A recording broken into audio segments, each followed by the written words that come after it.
The man who slapped handcuffs on my wrists for walking home in my own neighborhood now gets paid to train cops about racial bias. 1 year ago, I was the black girl on the curb everyone argued about in the comments while my wrists were still burning. Before you decide how you feel about that, let me tell you what really happened from my side of the handcuffs. My name is Jasmine Bennett, and what you're about to hear is not a think piece, not a PR statement, not a neat redemption story. This is how one routine stop turned into a viral scandal, cracked open a police department, hijacked my life, and forced all of us, including the man who profiled me, to decide what justice really looks like. By the end of this, I want you to ask yourself honestly, if it was your kid on that sidewalk, would anything they did after be enough? It started out like one of those days you never remember until it becomes the one you never forget. Spring in Hillrest is brochure perfect. Freshly cut lawns, stupidly expensive flowers, security cameras disguised as tasteful modern design people waving with only 2 fingers because they're holding their oat milk latte in the other hand. My twin sister Zoe and I had just finished debate practice at Westridge Academy. Navy blazers, gold crest polished shoes, those backpacks that scream tuition is insane. We were 16 arguing about strategy for an upcoming Model UN conference, trying to decide if representing France made us the villains or the diplomats. We weren't thinking about cops. We were thinking about grades college boys and whether we could convince our mom to let us stay out an extra hour at Bloom Cafe. But then I saw the patrol car. He rolled past us at normal speed. Then the brake lights flickered and I watched the car make a U-turn in the mirror of a parked SUV. You know that feeling when your body knows something's off before your brain does, when the back of your neck goes tight, when the air suddenly feels heavier, like trouble is already on its way. I felt Zoe go quiet beside me.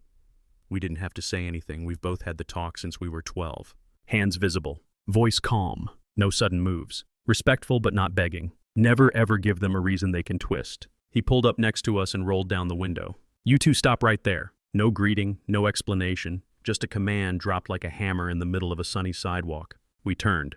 I put on my practiced polite smile. Afternoon, officer, we're just heading to Bloom Cafe to study. We go to Westridge. He stared at us like the words bounced off some invisible wall. He parked, stepped out, one hand near his gun, the other on his belt. That stance that says I'm in charge and I want you to know I'm ready. I'm going to need some identification and an explanation for why you're in this neighborhood. I remember the way he said this neighborhood like it belonged to him and we'd snuck past the velvet rope. Fun fact, we live 7 minutes from there. I did exactly what my mom trained me to do. Yes, sir, I'm reaching into my blazer for my student ID now. Okay, moving slow, narrating every inch so nobody could say I made a sudden move. My heart was knocking hard, but my voice stayed level. Freeze. He barked it like I'd pulled a weapon, and people on the sidewalk turned, watching phones already halfway out. I lifted my hands again. I was just going for my ID, sir. Keep your hands where I can see them. He took both our IDs when we finally carefully got them out, held them up to the light, turned them over like he was working at TSA. That Westridge crest that makes rich parents feel safe. He stared at it like it was counterfeit. Then he said it. Girls like you don't go to Westridge. There it was. No gun drawn, no slur shouted, just 5 words that told the truth about what he saw when he looked at us. Zoe tilted her head, that controlled fire in her eyes. What exactly do you mean by girls like us, officer? Respectful, clear, not backing down entirely. He didn't answer the question. They never answer that question. Sit on the curb, he ordered. Right there, both of you, while I verify your story. We sat. On the concrete. In our clean uniforms. In our own neighborhood. Cars slowing down.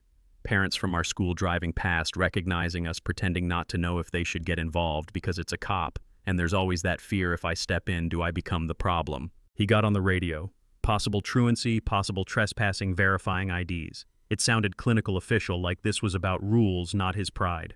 Zoe reached for her phone to call our parents. He snatched it, took mine too. These are being secured as potential evidence. Evidence of what existing. I remember one of our teachers walking up saying, "Officer, they're Westridge students. I know them, this is a misunderstanding," and him cutting her down with a look and a line about letting him do his job.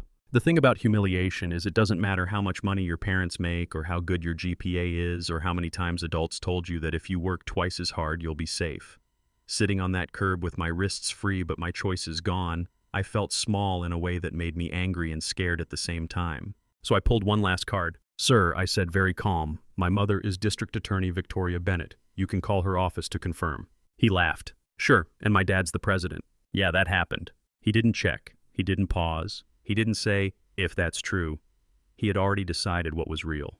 He turned us, cuffed us, metal two tight hands behind our backs like we'd been caught climbing out of a broken window instead of walking from school. If it were you or your kids, what would you have done in that moment? Argued and risked escalation, or swallowed it and prayed someone with power was watching? What none of us knew standing there was that someone with power was already watching his radio. Dispatch had our names, his sergeant had our names, and when they finally connected who we were, her call came through like an alarm bell. He let it ring. He was busy being right. She called again. He answered. Sergeant Rodriguez, I'm with 2 possible truants here. Mike, verify who you've detained, right now.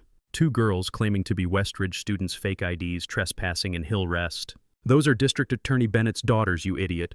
Release them immediately. The DA is already on her way to your location. That was the moment everything flipped. You could see it hit him. His shoulders dropped, face drained, all that puffed-up certainty leaking out at once. He turned back to us like suddenly we were fragile VIPs instead of suspects fumbling with the keys, hands shaking now. Too late, because that black SUV with government plates was already flying down the street, and when my mom stepped out in that charcoal suit. She wasn't an official. She was a mother who'd just been told her daughters were handcuffed on a sidewalk. She went to us first, checked our wrists, asked if he'd touched us, hurt us, threatened us. Her voice was soft, but I could feel the anger humming under it like power lines. Then she stood and faced him. Officer, I believe you owe my daughters an explanation and then an apology. He tried. Protocol, suspicious behavior, unfamiliar individuals, recent reports. Every phrase like he was reading from a manual he thought would shield him. She let him finish. Silence. And then one question. What specifically made you suspicious of my daughters, Officer Calhoun? He didn't have an answer he could say out loud. Internal Affairs rolled up. His sergeant rolled up. They took his weapon. His badge demanded his body cam footage on the spot. Bystanders were filming everything. People started clapping, others just staring, some whispering like they'd just watched a live execution. That scene hit the internet before we even got home. By evening, our faces were on every screen. Hashtags, Oakwood police bias, DA's daughters. News anchors narrating my humiliation like it was a plot twist on a legal drama. People arguing in our comments about whether we handled it well, whether he was just doing his job, whether our mom was overreacting because of politics. I barely slept. Meanwhile, across town, Calhoun sat in his living room watching his own downfall on repeat.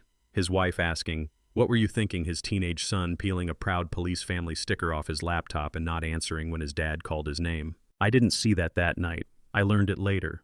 But I want you to know this is where the story could have ended. Angry mom suspended cop, 48 hours of outrage, then everybody moves on. It didn't. Internal Affairs did something rare, real work.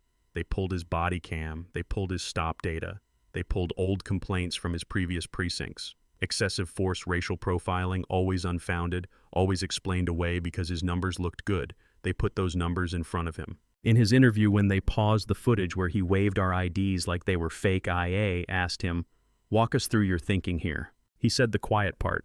They just didn't look like Westridge students. There it was, not a slip-up, a worldview. His union moved fast. They drafted a statement, 18 years of service, decorated, misunderstood, viral mob, blah, blah. They told him, say this show, regret without admitting anything. Blame the anti-police climate, we'll pack the community forum with supporters to clap for you. But while they were planning his defense, my dad and Pastor Green were planning something else. Pastor Green showed up at his door not to scream at him, but to ask a question that landed harder than any insult. Do you want to defend what you did, or do you want to understand why you did it? Around the same time, my dad sat across from him in that same church office. A black cardiologist who'd been detained in his own hospital's parking lot once because he matched a description. My daughters did everything right, he told him. Hands visible, voices calm, IDs ready. You still saw them as a threat. How many times do you think this happened when their dad wasn't me and their mom wasn't the DA?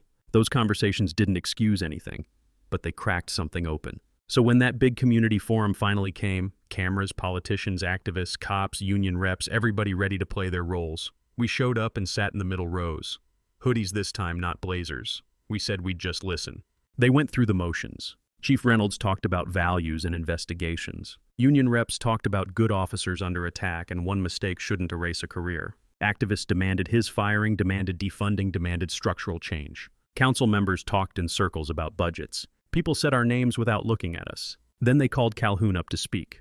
He walked to the mic with the union's nice little statement in his hand. You could almost hear them holding their breath. He looked at the paper, folded it, put it in his pocket. I've spent 2 weeks trying to explain what I did, he started. Protocol, instinct, experience, training. But the truth is, When I saw two black girls in Hillrest, I assumed they didn't belong. When they said they went to Westridge, I assumed they were lying. When they stayed calm, I read it as attitude. None of that was fact. That was bias, and I put handcuffs on them for it. The room went dead quiet. He kept going. I'm not here to ask for my job back. I'm not asking for sympathy. I'm telling you I was wrong. And if my record shows anything, it's that this wasn't the first time I acted on those assumptions. It's just the first time the right people had the power to hold me accountable. Yeah, that is not what the union wanted him to say. Pattern interrupt that was the twist nobody planned. Now let me ask you watching this. Does that kind of honesty matter to you, or once the harm is done, is it too little too late? Drop it in the comments because this is where people start splitting. Sitting there listening to him, I felt something I didn't like. Not forgiveness, not sympathy, more like finally someone with a badge said out loud what we've all been screaming. But I also felt mad as hell that it took my mother's title to drag that truth into the light. When open comments started, I hadn't planned on speaking. Zoe squeezed my hand like don't, and I stood up anyway. I'm Jasmine, I said. I'm the girl who was sitting on that curb. I told them how it felt calmly because I was done performing angry black girl for other people's fears. I talked about the training my parents had to give us just to stay alive in encounters like that. I told them the only reason we were in that room was because our mom's name scared the right people. What happened to us is not rare, I said. What's rare is that this time it happened to the daughters of someone you couldn't ignore. And I looked at the chief, at the mayor, at the union rep. This can't end with one guy losing or keeping his job. If all you do is sacrifice one officer to save your image, then nothing changes for kids who don't have a district attorney for a mom. I went back to my seat, shaking but lighter. Zoe grabbed my hand. The forum ended with people more uncomfortable than satisfied. But discomfort is where real things start. After that night, my mom went to war the way only a prosecutor with receipts can. She and her team built what became the Oakwood Initiative mandatory bias training with real evaluation early warning systems for problematic patterns, a civilian oversight board with actual power, transparent use of force, and complaint tracking body cam rules that meant footage couldn't just vanish. The union hated it. The mayor hesitated. Council members panicked over budgets. My mom brought stats from other cities, showed how much they'd been paying out in misconduct settlements, framed it not as anti-police but pro-effective policing. It got messy. It got loud. At the same time, internal affairs finished with Calhoun. They could have just fired him, called him the problem, closed the file. Instead, they offered something that made a lot of people even angrier. He would never be a sworn officer again, but he could resign and work with the training division, use his own case as a living example of how bias left unchecked becomes policy on the street. He would give internal affairs everything. Patterns, code words, the little ways reports get written to protect bad stops. His failure would be turned into a required module for every recruit.